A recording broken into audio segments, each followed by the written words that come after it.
Good morning. Hope you changed up the weekend a little bit and had a fun and relaxing time with your families. I was thinking we learned so much about poetry last week, and we're beginning to build our working definition of the important elements of poetry. And I've listed the ones that were key to our work with Lorraine, Lisa, and myself. And we'll continue to add to this chart this week as we look at rhyme and poetry, and we look at wonderings and other aspects of poetry. We'll grow our working definition. And I thought that this is a good way to keep in mind what we're learning as we continue to write our poems and we incorporate those elements into the poems we write. I have my writing folder with me, and I have in it the poem I wrote last week when we cut words out and assembled them into a poem, and we put them on a long piece of paper to remind us that the words sometimes go down the page. And I realized with those extra words that I have that they're found words that I may want to use in another poem that I write. It may be a trigger idea or words that I just want to incorporate right into the actual poem. So I got an envelope and I put those words in here, and I have that in my folder. And of course, I have my poetic license, and my poetic license allows me to do things in poetry that I haven't, that I don't normally do in other types of writing. And so just to review the things that we've already looked at on our definition chart, and keep those in mind as we work together this morning. Lorraine kicked the week off and showed us that poets create pictures or paint pictures with the words of their poem. And Lisa showed us how to express our feelings and that poetry will evoke certain emotions.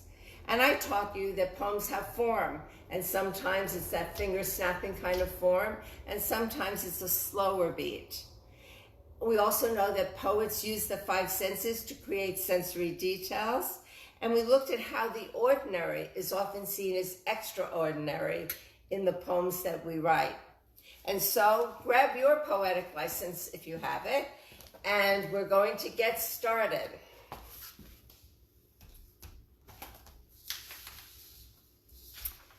We're going to write list poems today, and we're going to keep a certain structure in mind. So I'm going to read a poem to you by Eleanor Fargian, and it's a list poem. And her poem is titled Cats. Cats sleep anywhere, any table, any chair, top of piano, window ledge, in the middle, on the edge. Empty shoe, anybody's lap will do. Fitted in a cardboard box, in the cupboard with your frocks. Anywhere, they don't care. Cats sleep anywhere. So in this list poem, Eleanor Fargian must have looked really closely. I'm gonna guess she has a pet cat, and that she looked closely and watched that cat over a couple of days, and that she really kind of noticed the different places the cat sits. On the table, the chair, the piano, window ledge, on her lap when she's sitting down, comes and snuggles right in, on the edge of a windowsill perhaps, and an empty shoe, in a cardboard box and in a cupboard. And she has this list in the middle of the phone, in the middle of the page, starting with table and going all the way through frocks. But what makes a list poem different than just having a list like your to-do list or a list of all the places where your cat sleeps is that the poet thinks carefully about a beginning line and an ending line. And for Eleanor Fargian, she decided she would use the same line to begin her poem and to end her poem. And that makes it a special type of list poem, and we call that a circle poem because the beginning comes back again at the end. So cats sleep anywhere, and then in the middle are all the places the cat sleeps, and then at the end she closes her poem by saying cats sleep anywhere. And I was thinking that last week, in addition to all the characteristics of poetry that we learned, we also learned something about the strategies and tools that poets use to organize their thinking and to help them write their poem. Lorraine taught us about brainstorming, and you did that in the poem you wrote where the poet looked at something ordinary and saw it extraordinary, and she had a two-sided chart. And Lisa taught us so much about circling pop lines that jump out at us and that help us to see what's important in what we want to write about in our poem. And so in thinking about Eleanor Farjeon's poem, I'm thinking that she probably used a web, or could have used a web, to organize her thinking. And I think that a web is extremely helpful for some of the younger kids that are working with us, kindergartners and first graders, and perhaps some second graders. And so on her web, she would have put cats in the middle, and on each arm of the web would be the different places the cat sleeps. So it just kind of reminds her of what she wants to include in the middle part of her poem where she's doing her list.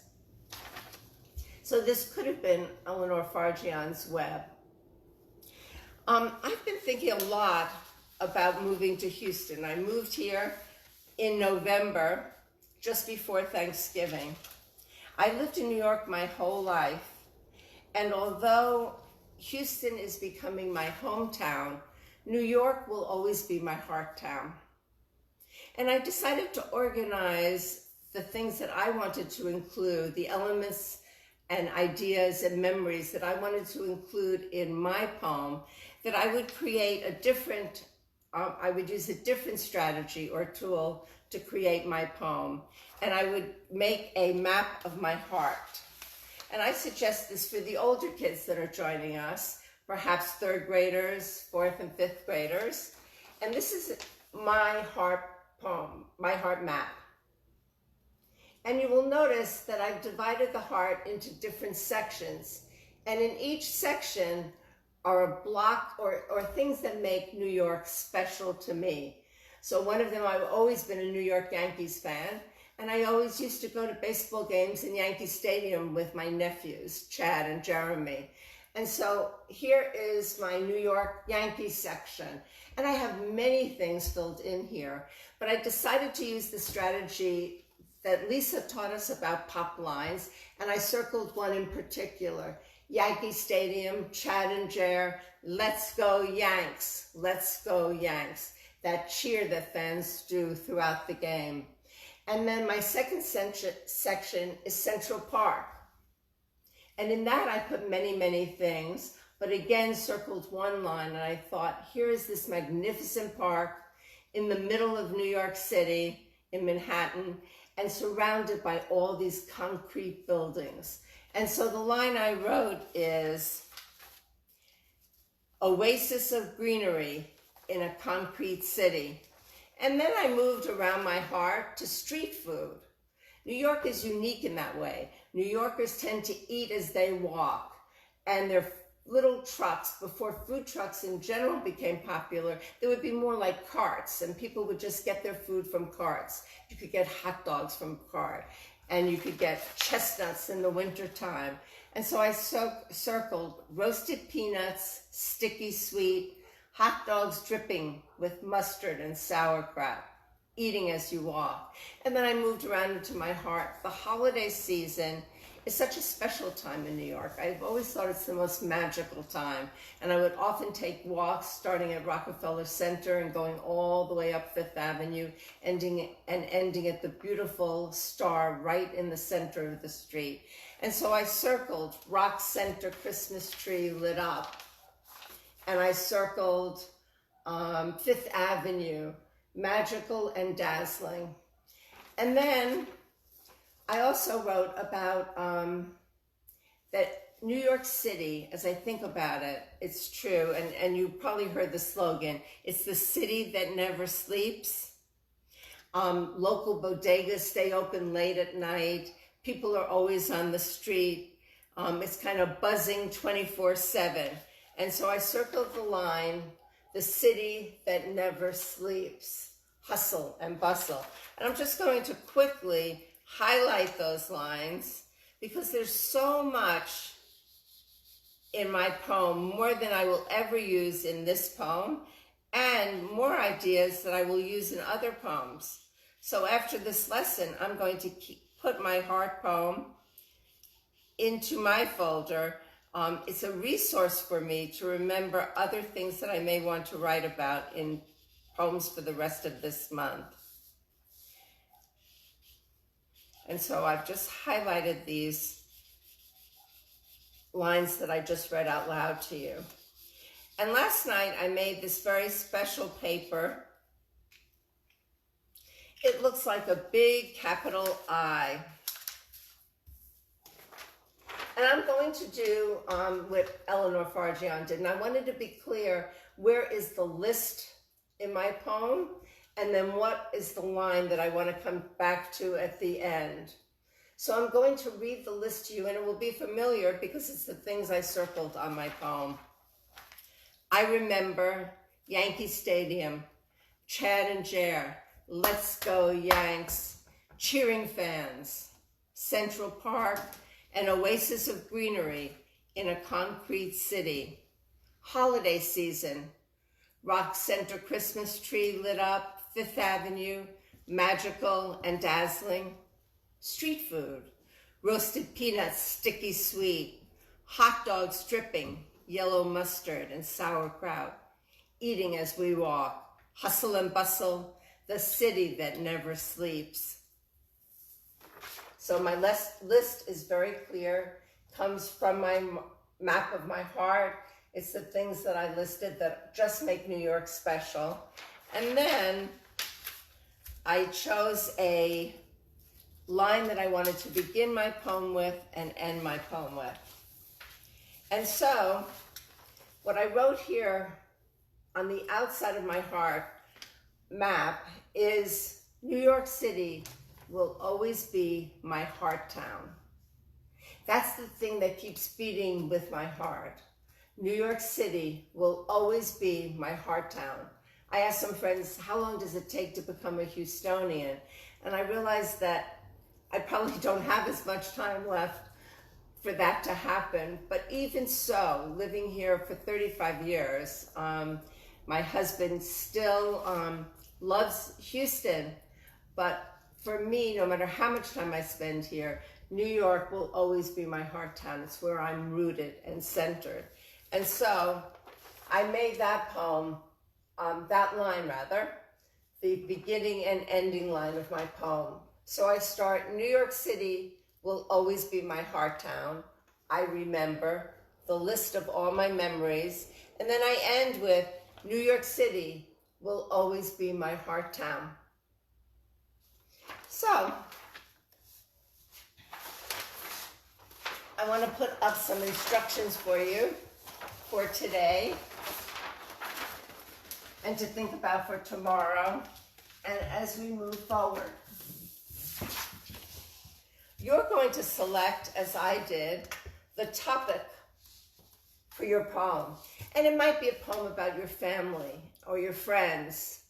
That's going to be the list part. Whatever the topic is, you need to think, do I want to write about all my friends and family and things that make them unique, perhaps? It could be about places you like to visit. It might be as simple as your favorite colors of crayons. When you empty out a box on the table, what are the crayon colors that you go for? And you might just list those in the middle part of your poem. And then maybe add an adjective before them to make it interesting. So instead of just red, bright red. So think about that as you write your list.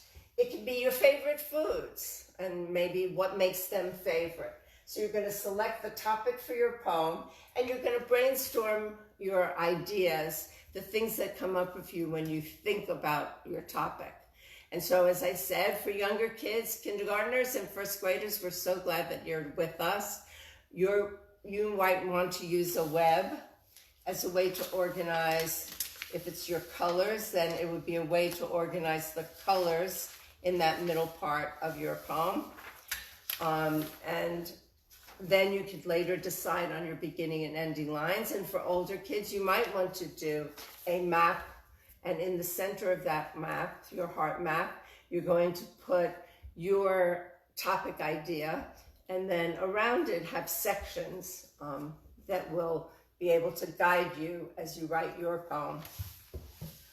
You're going to choose the lines. If you go with a heart map, or even with the web, you're going to choose the lines or the words that you want to include in the poem, your pop words or pop lines. You're going to remember to put the list in the middle of the poem, and then write your beginning and ending lines so that it is a circle poem, and it's going to start and end with the same line. You're going to choose a title. I'm still thinking about my title, and somewhere in my heart map, other words may jump out, and I'll circle those, or I'll just come up with something else. I haven't quite figured it out yet. And at the end, you're going to do as I'm going to do and put your heart map or your web, your thinking and organizing tool into your folder. As there are so many things that I could write other poems about, and I want to have that as my resource. For tomorrow's lesson, Tuesday, Lorraine will be doing a lot of things with rhyme, and you're going to have some fun thinking about rhyming words and poems that rhyme. So please bring your folder, your poetry folder, and a writing tool. We're also going to explore wonderings later in the week. Lisa will be here Wednesday. I'm going to be here Thursday, and then Lorraine will be back on Friday. So all for one and all for poetry. And of course, with that slogan in mind, we want to remember that we are running our contest, and there'll be prizes for kids at every grade level, kindergarten through 5, and awards. We're going to give away some accelerated literacy learning stash. So please continue to send your poems in. We've received some already, and you're sending them to Susan at acceleratedliteracylearning.com. If you missed any of last week's lessons, or if you want to review them, you can go to our website. They're listed there, and really easily to YouTube, and you'll find all 5 lessons, and we'll continue to add to that playlist during the week. So stay safe, and we'll see you tomorrow. Thanks.